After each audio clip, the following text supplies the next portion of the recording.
Hello. So you want to sing?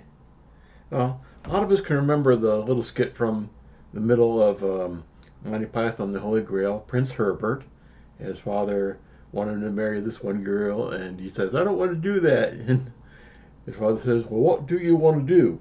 And Prince Herbert turns and goes, "I just want to sing." And then the music starts up, and then father goes over and goes, "Stop that! Stop that! There'll be no singing while I'm here."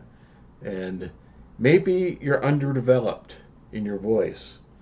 I was entering college as a music major, of all things. In my freshman year, I was about 18 years old, and I didn't find it easy to um, practice with my voice. I wish I had. And a lot of what I've found out now is something that I'm going to share with you. And maybe others try to shut you down when you're singing right now. But find a place where you can be alone and practice, and you can learn these things. It is possible if you got an ear to hear for you to be a good singer, even as an adult. So, oh, and please click like and subscribe. I'm going to be putting some of my suggestions. It's mainly a Christian channel, mainly going to be talking over the Bible, but this should also apply to people who want to be a part of a church, worship team, choir, or just as you're standing out in the congregation singing and making a joyful sound to the Lord, not just a noise. I don't think if we don't really try to make it, put our best foot forward in singing, that it necessarily honors Him. But suppose you're here right now. You want to be a good singer, to be able to contribute in a large or a smaller group. It's a good thing as an adult. You don't need to concentrate on being the lead singer and the star of the performance, but make a contribution to be able to hold up your part, to be able to blend in with others, and we'll get to that in a moment too. And music is mostly a team activity.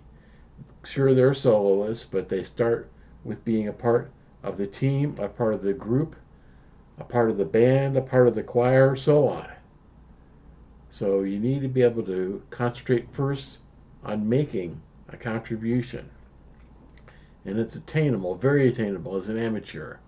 Even if you're not going to college to be a music major or whatever, you're not going through any sort of voice training formally to go out and be a professional singer or so on.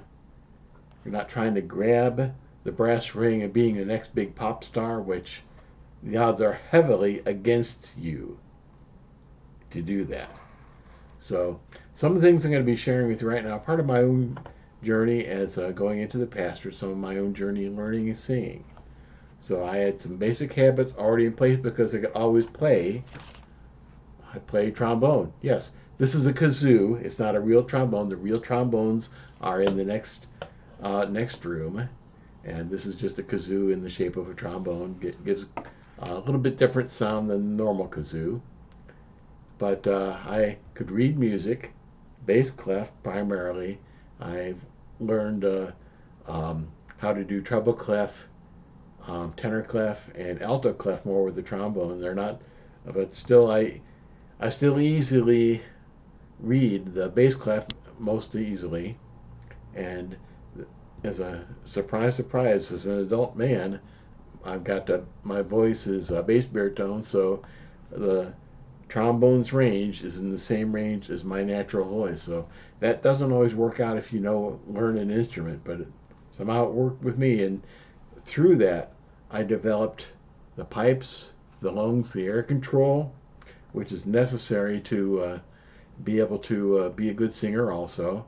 And you learn also having a good ear to be able to hear what's in tune and what's not, to be able to hit the note. The intonation and rhythm are two different things, but being able to understand what's in tune and what's not. And learning an instrument, you learn the significance of basic exercises. You don't just sit down, pick up an instrument, and all of a sudden you're ready for Carnegie Hall. practice, practice, practice, preparation to improve.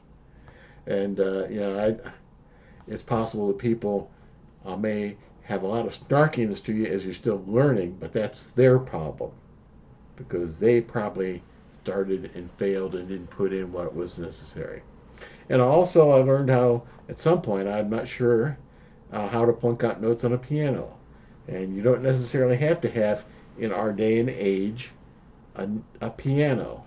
You can have a keyboard, or there's even these roll up keyboards, which are like $20 or something like that. And a lot of people can afford those to learn how to plunk out notes. And there's even a lot of things right here. This, you can have. I had the app up there. Just a moment, please. On the phone. Apps to tuning and things like that. All sorts of apps for musicians. There's even a trombone on there, and you can keep a. Let's see. Keep track of your practice. This one's called. This is the Sound Corset Tuner, Metronome, etc. So a lot of apps on the phone right now. We didn't have these when I was a kid. There's even a pitch pipe app, which is a help for. I had this around as I was learning singing. I'll be able to work on the notes. You need to work on middle C, and that's fine. That's fine. You can do the physical or you can do the app, whatever. So. And the goal is to learn how to, get the basic exercises down, learn how to practice and train, learn how to blend in with a group, and there's a preference for enunciation depending on the style. Most music, it's a good idea to get down the Oxford accent. I don't have a good way of teaching you that. I did have a good musician and serving as a pastor who helped me to learn the Oxford pronunciation, and that's when you do for choirs, for so on. And there's a different, more of a nasal pronunciation. If you're doing country music, and you just want a basic, clear conversational enunciation if you're dealing with popular music. So that just gives you an idea right there. Some of the things to learn depending on what style you're going for. And I noted not that long ago 4 basic problems.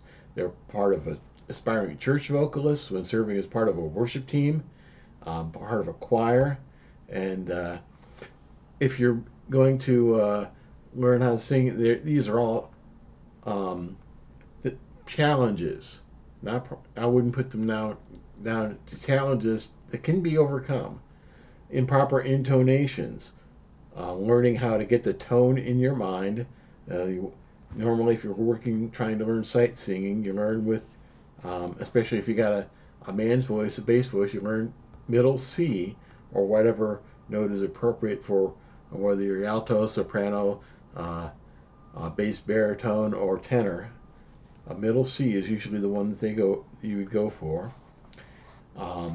Intonation, to be able to learn the different tones of the scale, and not just but sharps and flats too, because those are part of the scale too, depending on what you're doing.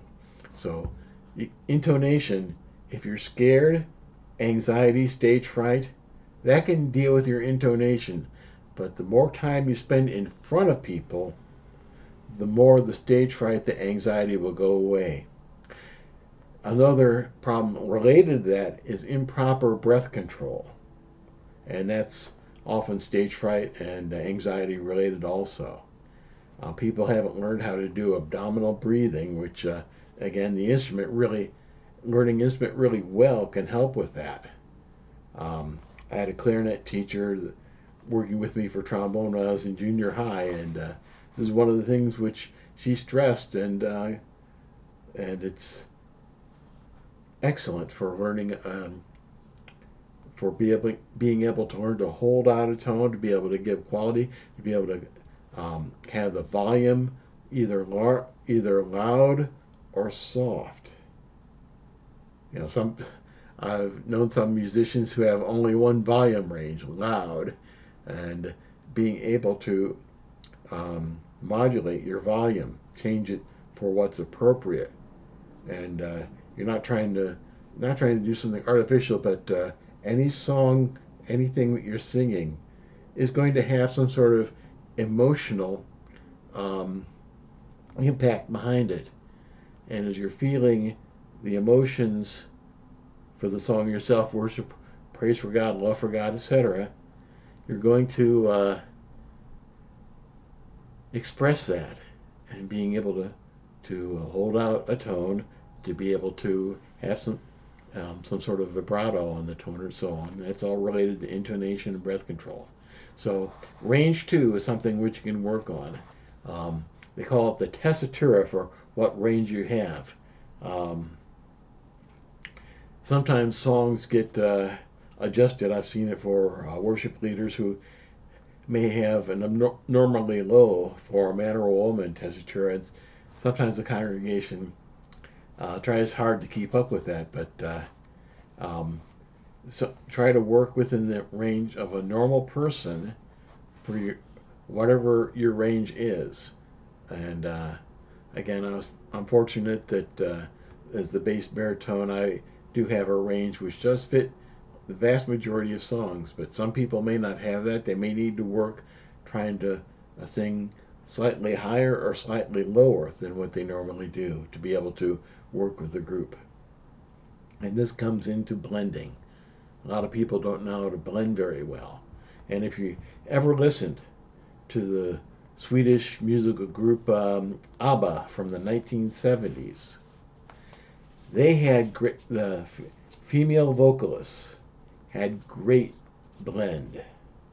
I believe the Agnetha and Frida were their names.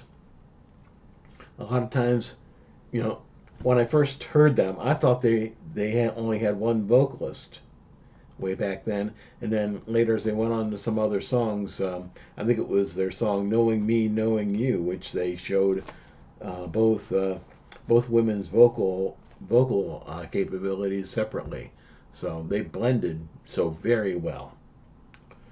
So blending with others in a group is great. You know, some people may have greater natural volume than others, and if you're working with a microphone in front of a group, sometimes you may need to talk to the sound guy and get him to turn up some person and turn down some person. But being able to restrain and be able to your own volume and what you're doing is even better. And there really does need to be team communication on this, because sometimes you can be working on your part and you're not really trying to over do someone else, volume someone else. But if that happens, you just talk about it kindly, compassionately. Don't be snarky or snippy, because it's just simply that kind of attitude can kill not just the blend, but the teamwork of the group. So, two things which help me. Yes, books. Jeffrey Allen's Secrets of Singing. And this came with, lo and behold, CDs in it. This is a book I got well over 20 years ago. So I long ago ripped off the songs onto MP3s, and they're on my phone right now. So I can sing along with them in the car, so on, and to be able to exercise it. And there's a lot of really great advice in this, a lot of great guidance, and I can't recommend it enough. If you want to learn and put in the time and become good in singing, be able to work through this will help you a lot. And the other one which I had, which Ann Peckham, the the contemporary singer, and this and she goes over mainly the same exercise, same kind of exercises, and does does give some more um, guidance on not just moving away from the classical style, but to a more modern contemporary style. So if you have a place where you can be alone, start by yourself. Um, if you're caught in traffic, you can do it in the car, but if you're barreling down the road at speed limit or so, be careful. Be careful. And as some you get better and someone gets snarky or snippy, sour grapes. They're saying that what you've attained is bad because they haven't done it, and we do see way too much of that. But that's the thing. If ignore it, ignore it.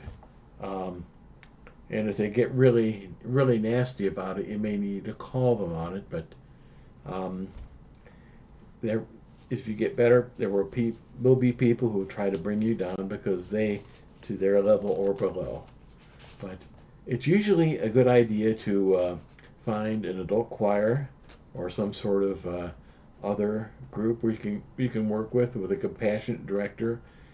One of the things I really do think that a lot of um, men and women go into the director position where they act overly demanding.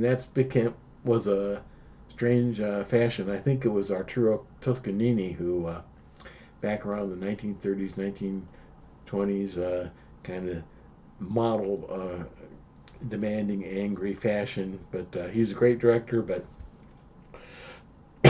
that really didn't help him. And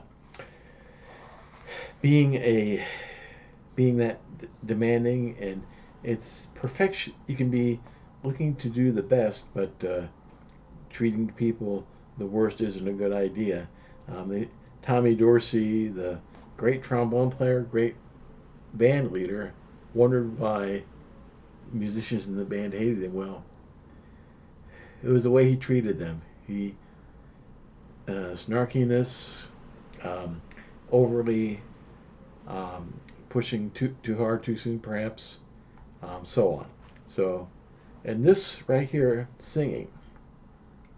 This doesn't have to be the only thing. You can learn another instrument, maybe learn guitar, electric bass, or piano. And if you know those,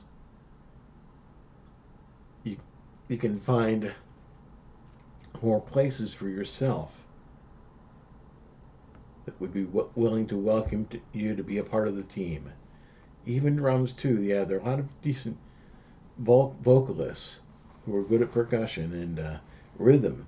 I didn't even really touch on rhythm, but that will help you to be able to work out understanding rhythm because some of the modern songs have some um, very unique rhythms that are not always easy to learn when you first look at them. I can remember looking at some trombone parts, just talking, well, how are we interpreting that rhythm right there? So, but that's it.